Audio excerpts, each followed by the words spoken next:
문제는 이러한 생명의 삶을 살아내는 것이 저절로 되는 게 아니라는 거예요.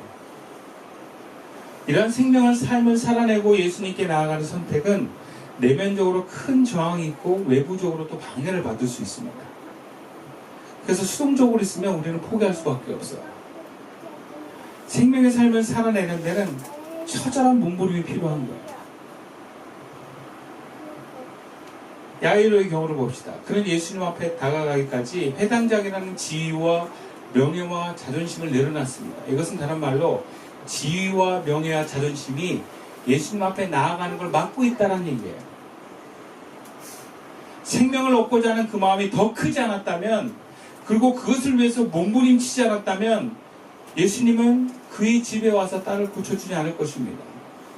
여러분, 지금 예수님을 필요로 하는 사람은 야이로만 있는 게 아니에요. 너무나 많은 사람들이 다 예수님 나 고쳐주세요, 예수님 내 부탁 들어주세요 하고 무리들이, 그것도 정말 많은 분들이 예수님께 몰려들고 있습니다. 예수님 지나갈 때마다 발걸음을 제대로 못 옮길 정도예요. 근데 야이로의 집을 왜 갔겠습니까? 그만큼 포기하고 왔기 때문에, 그만큼 간절하게 예수님 앞에 왔기 때문에 예수님이 콕 집어서 내가 너희 집으로 가겠다, 네 간절함을 내가 들어주러 가겠다 하신 거예요. 아멘.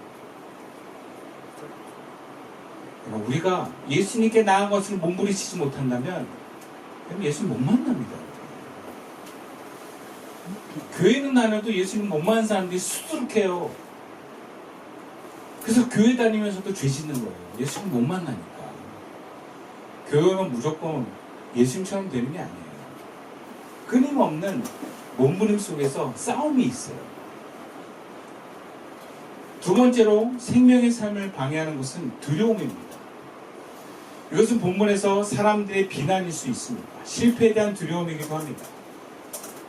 야이로가 회당장이면서 예수님 앞에 엎드려 무릎을 꿇었을 때 그 회당장에 드나들었던 바리새인들은 야이로를 비난했을 거예요. 저 인간이 왜 저기서 예수님 앞에 들이지?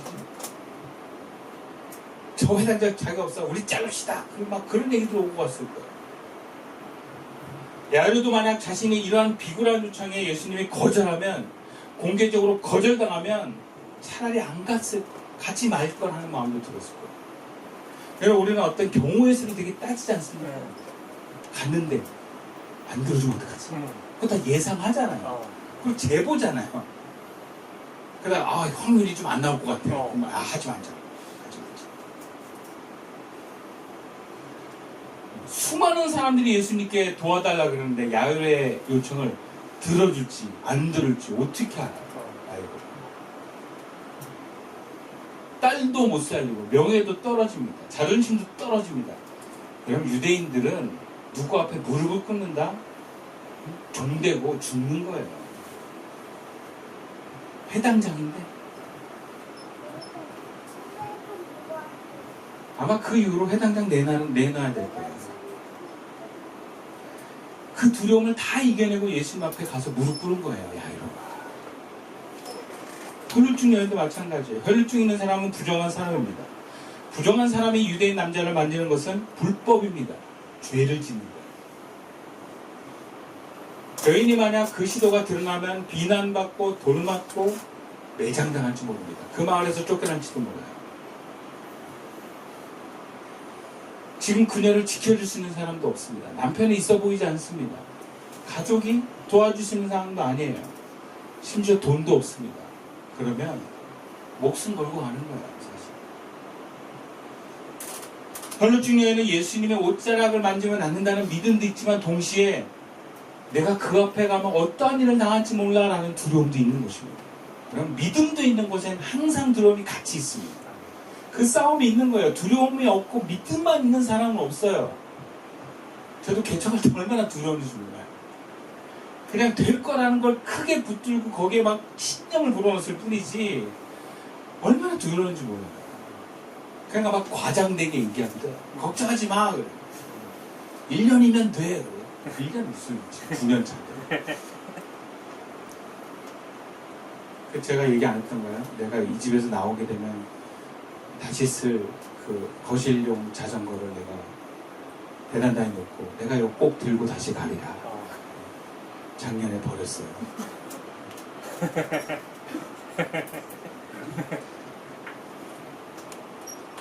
개척을 이어간다는 것이 저는 가장 큰 게 이거였어요. 두려움을 직면하는. 그게 저는 목표였어요. 두려움을 이겨내고 주님 뜻에 순종하는.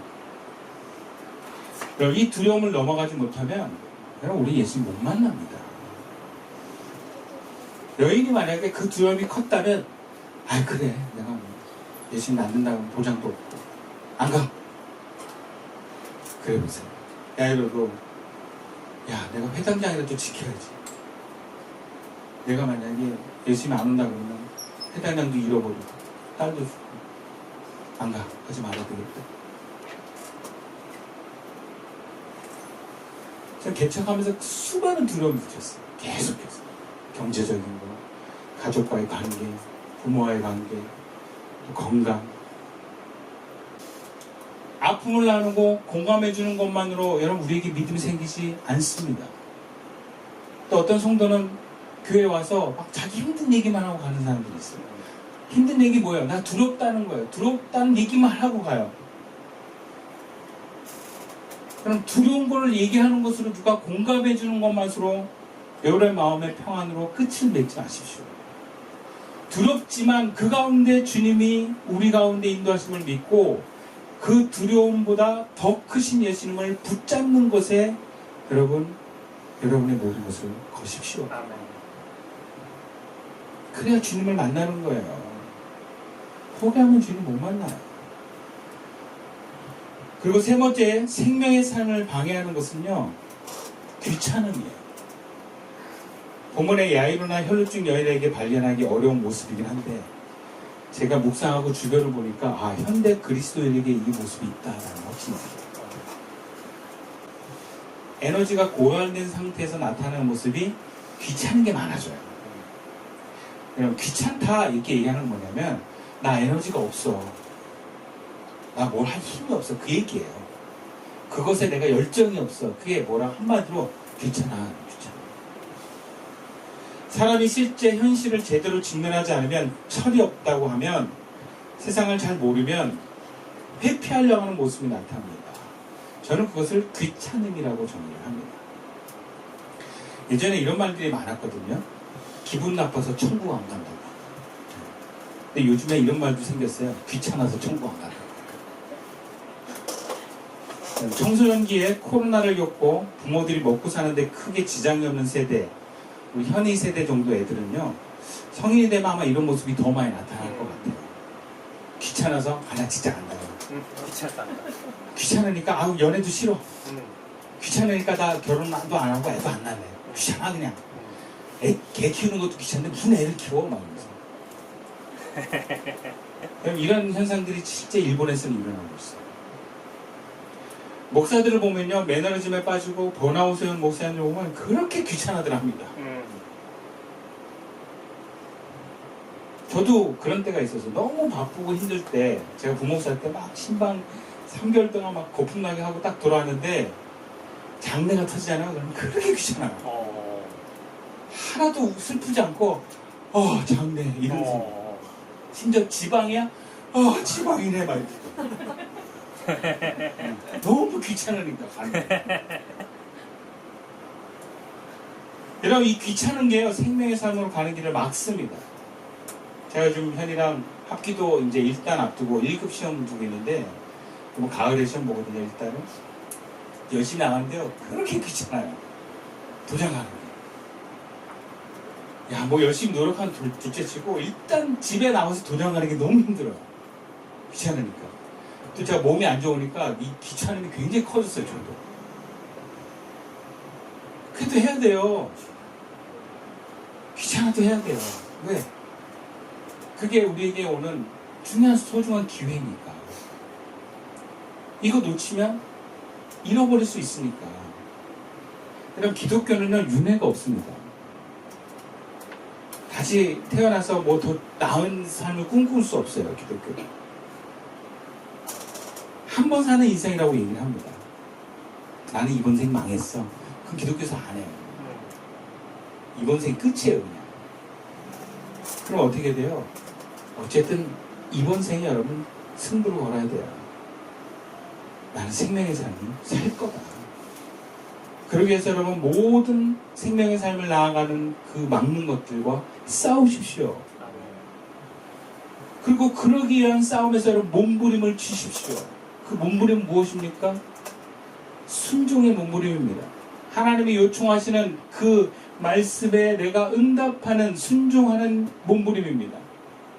그 하나님의 말씀이 생각으로 들어왔을 때 그 작은 생각마저도 무시하지 않고 그게 설령 두렵고 귀찮고 뭐 안 될 것 같은 그런 부정적인 것다 할지라도 그 말씀을 믿고 순종해보는 싸움, 그 몸부림이 우리에게 필요하다라는 거예요. 그럼 우리가 그러한 생명을 살기 위해서 어떻게 몸부림쳐야 되는가? 첫 번째는 간절하게 살고자 하십시오. 구체적으로 두려움과 막막한 현실에서 하나님과 함께 사는, 살았다나 죽은 자가 아닌 하나님과 함께 사는 생명의 삶을 향한 구원의 삶을 열망하십시오. 어떻게 내가 간절한 줄 알 수 있습니까? 포기하지 않고 나아가는 거 보면 알 수 있습니다. 긴장하며 나아가는 것을 보면 알 수 있습니다. 기도하고 두드리고 몸부림칠 때 우리는 간절하다는 것이 증명됩니다. 저는 9년 동안 긴장하면서 목회를 했습니다. 물론 하나님의 은혜입니다. 한때는 오전에 무기력적으로 아까 얘기했던 것처럼 2년 동안 힘들어하기도 했습니다. 그러면 그렇게 힘들게 일주일을 살면 토요일날 만나러 오잖아요. 그러면 하나님이 주일 사역할 힘을 주셨어요. 그렇게 9년을 이끌어왔습니다. 사역을 줄이지 않았어요.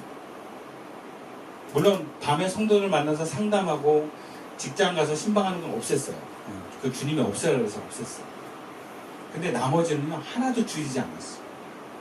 토요일 만남 우리 첫 주 빼고 매주 토요일마다 하죠. 그리고 수련회 1년에 2번씩 하죠. 또 정교인 MT 원래 1박 2일이었어요 여러분. 근데 2박 3일 하죠.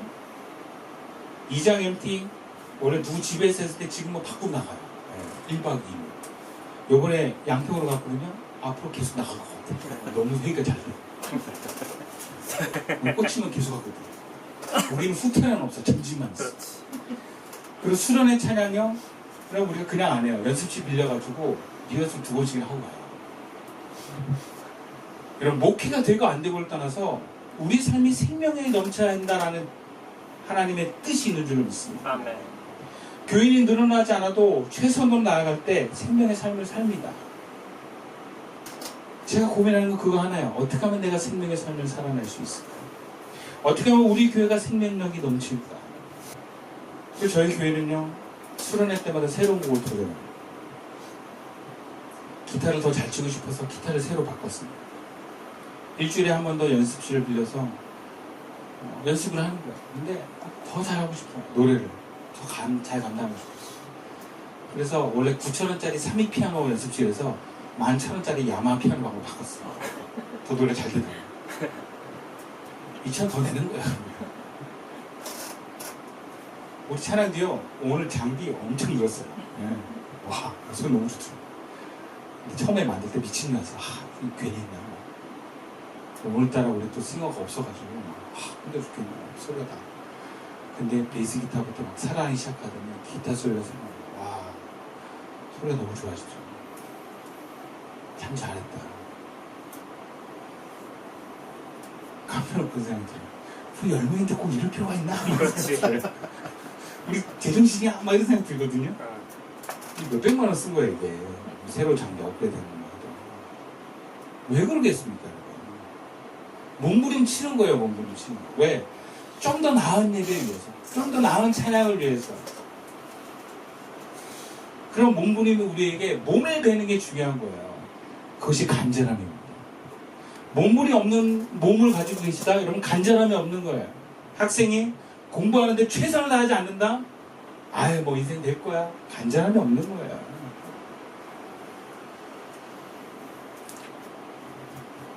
여러분 우리에게 간절함이 회복되기 축원합니다. 아멘.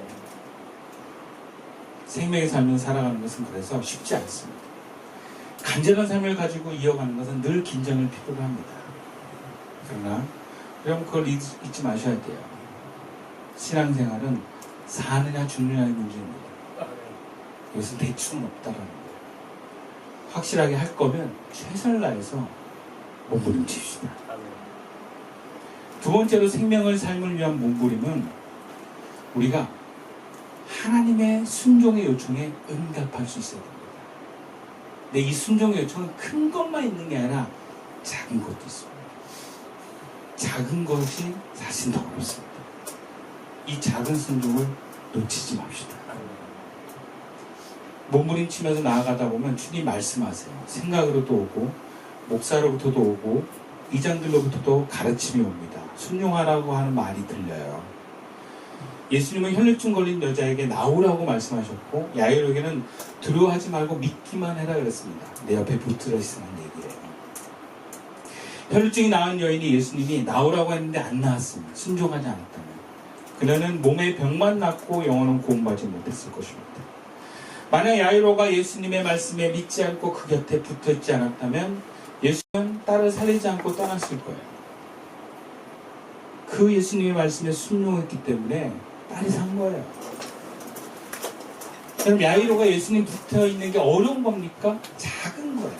작은 거. 옆에 그냥 서 있는 거예요. 그 작은 순종. 그게 딸을 살린 거예요, 여러분. 열망하면서 몸부림치다 보면 예수님이 작은 순종 요구하십니다. 그 작은 순종 내가 생각하기에 별거 아니어서 무시하면 예수님 못 만납니다.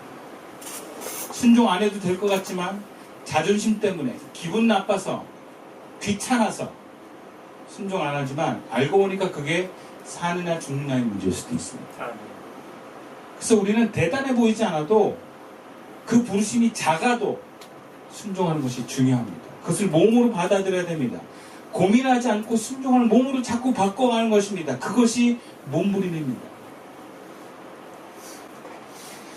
말씀 마칠게요. 여러분 우리가 참 편하게 살라고 행복하게 살라고 예수님인데 예수님 우리에게 생명의 삶을 살라고 우리를 부르십니다. 몸부림칩시다. 아멘. 우리가 잠시라도 쉬지 말고 긴장을 놓치지 맙시다. 여러분 이 긴장은 나를 살리는 긴장이에요. 이 과정에서 우리는 주님의 임재를 경험합니다. 그리고 이 몸부림을 우리 교회가 함께 나아갑시다. 그래서 우리 모이는 그곳마다 함께 예배하고 함께 찬양하는 그곳마다 주님의 만남이 일어나는 교회가 될 수 있기를 주님의 이름으로 축원드리겠습니다. 기도드리겠습니다.